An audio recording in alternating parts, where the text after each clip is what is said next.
Sir நாங்கள் இங்கே 120 family வந்திருக்கோம். இப்போது எல்லாருமே வேளச்சேரி ஸ்கேம். ஒருத்தர் வந்து அக்பர் ஷெரீஃப்ன்ற ஒருத்தர் வந்துட்டு ஒரே வீட்டை எங்கள் எல்லாருக்குமே ஸ்கேம் பண்ணியிருக்காரு.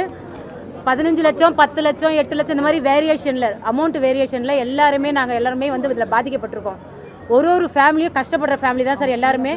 அதே மாதிரி நாங்கள் எல்லாருமே எல்லா இடத்துலையும் கம்ப்ளைண்ட் கொடுத்துட்டோம். இந்த இடம்னு சொல்ல முடியல sir. Commissioner office, police station, Velachery, Triplicane, Pazhavanthangal, Meenambakkam எல்லா ஸ்டேஷன்லையும் கம்ப்ளைண்ட் கொடுத்துருக்கோம் சார். அதே மாதிரி சிஎம் செல்லுக்கும் நாங்கள் வந்துட்டு நிறைய வாட்டி கொடுத்துட்டோம். இதுலேயும் சரி நேரில் விஜய் சாரை பார்க்கணுன்ற ஒரே சொல்யூஷனுக்காக தான் சார் நாங்கள் வந்திருக்கோம்.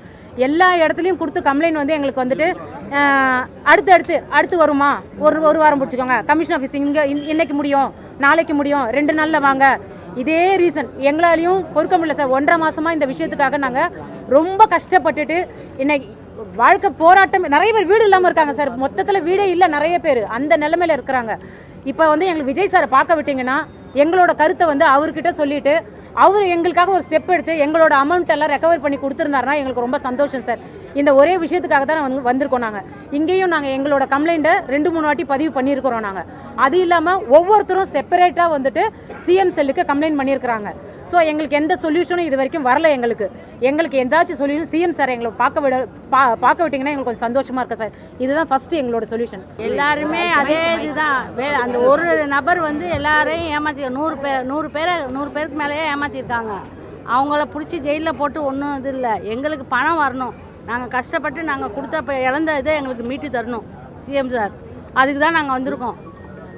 சிஎம் சார் நினச்சா எது வேணாலும் பண்ணலாம். ஏன்னா எல்லாருமே நாங்கள் பாதிக்கப்பட்டு எல்லாருமே அன்றாடம் உழைச்சி தான் நாங்கள் இது பண்ணுறோம். இப்போ எங்கள் காசுலாம் வந்து அவங்கள்ட்ட மாட்டிருக்கு. அவங்கள ஜெயிலில் போட்டு அவங்க இருக்கிறாங்க. ஆனால் எங்கள் பைசாவை வாங்கி கொடுத்தா புண்ணியமாக இருக்கும். இப்போ என்னன்னா அதான் இந்த லீஸ் இஷ்யூ 100+ ஃபேமிலிஸ் இருக்காங்க. கேசஸ்லாம் எடுத்துட்டாங்க, எஃப்ஐஆர் ஃபைல் பண்ணிட்டாங்க, எல்லாமே ப்ராசஸ் ஆகுது. பட் என்னன்னா ஸ்லோ அதாவது இப்போ நாங்கள் இந்த மாதிரி வரோம் அப்படின்னா ஒரு 5 நாள் ஸ்பீடாக இருக்குது. அதுக்கப்புறம் அப்படியே ஸ்லோ ஆகுது. நாங்கள் வந்து இவங்க ஹெல்ப் பண்ணுறாங்க, அவங்க ஹெல்ப் பண்ணுறாங்கன்னு ஒரு லேயர் கிட்ட போயிட்டு அகெயின் ஸ்பீடப் பண்ணுற மாதிரி இருக்குது. இப்போ அவன் வந்து ஆல்மோஸ்ட் 35 டேஸ் ஆகிடுச்சு. எஃப்ஐஆர் ஃபைல் ஆகி கேசஸ் வந்து ஸ்டார்ட் ஆகி அவன் ரிமாண்ட் ஆகி 35 டேஸ் ஆகுது. கோர்ட்டில் கேஸ் போயிட்டுருக்கு. 60 டேஸில் டிஃபால்ட்டாக அவனுக்கு பெயில் கிடச்சிரும். இன்னுமே வந்து எங்களுக்கு சார்ஜ் ஷீட்டு போட்டு கொடுக்கல. ஒரு நாளும் நாங்கள் போய் இங்கே போய் அங்கே போய் எல்லாரும் பண்ணுறாங்க, பண்ணலன்னு சொல்லலை. பட் ஸ்லோவாக பண்ணுறோம். எங்களோட பிரச்சனை வந்து இப்போ 6 லட்சம் 10 லட்சம்ன்றது எங்களுக்கு பெரிய விஷயம்.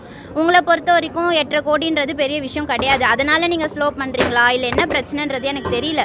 இப்போ கூட ஒரு ஸ்கூல் ஸ்கேம் பண்ணினாங்க. 100 CR பிரச்சனை.